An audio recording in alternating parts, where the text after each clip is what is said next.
ბეჯითი მაშო. მაშო 6 წლის გახდა და სკოლაში მიიყვანეს.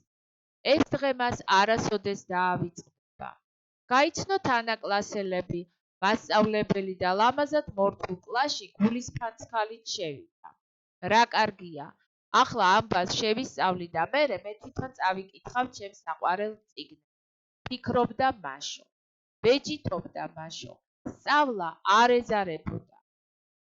ში ო მუ შა შე შა ში ში შო თი შუ შა შო ში ა ხა ში მა შა მონდომებით კითხულობდა მაშო. დედა, რას ნიშნავს მაშა? სახელია? იკითხა მაშო, რადგან ანიმაცია მაშა და დათვი გაახსენდა.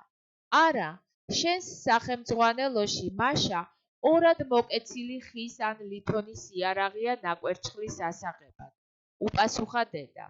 და ნაკვერჩხალი რაღაცა? კვლავ იკითხა მაშო. აი, შეხედე ჩვენს ღუმელს, როგორ გიზგიზებს ცეცხლი. აქედან რომ გამოვიღო ხის დამწვარი, დანახშირებული ნაწილი, ეგ ნაკვერჩხალი იქნება, უპასუხა მამა. მამას შოთა ჰქვია. მაშოს უფროსი ძმაც ჰყავს, შიო. შიო მუშა დაიყვანეს შუშის ქარხანაში და თან სწავლობს უნივერსიტეტში. დიდი გეგმები აქვს შიოს. სწავლას რომ დაამთავრებს, უნდა რომ ცნობილი არქიტექტორი გახდეს და გაალამაზოს ქალაქი. მაშოს უნდა ვეტერინარი გახდეს და ცხოველებს უმკურნალოს.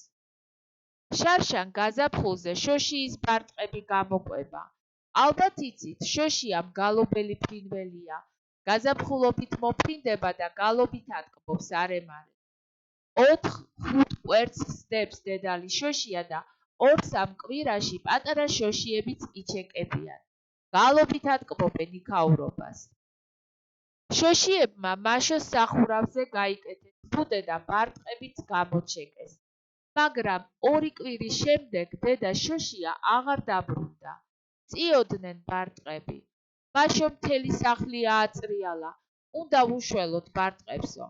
ეს თითისტოლა გოგო ისე ზრუნავდა, რომ დიდებსაც გაუჭირდებოდათ. ბოსტანში პატარა ბარით ჭიაღუებს იღებდა და ეზიდებოდა ბარტყებისთვის. შიო და შოთაც ეხმარებოდნენ. დაიზარდნენ შოშიები და გაფრინდნენ. უხაროდა პატარა მაშოს. ვეტერინარობაც ამიტომ გადაწყვიტა მაშომ. ეს საქმე კარგად გამომდისო. კარგი ვეტერინარი რომ გახდეს, კარგად უნდა ისწავლოს. ეს იცის მაშომ. არ ეზარება დილით ადრე ადგომა და სკოლაში წასვლა. ბეჯითობს, სწავლობს ასოფგერებს, თვლას, ანგარიშს. უყვარს სიმღერა და ბუნებაში სეირნობა. ეხმარება დედას, მამას, ძმას. უხარია რომ ამ ვეებერთელა დედამიწაზე ისიც დააბიჯებს. უცინის მზეს, ყვავილებს, გულში იხუტებს თავის საყვარელ სათამაშოებს და სჯერა, რომ ჩვენც გვიყვარს სწავლა, შრომა და ჩვენი სათამაშოები.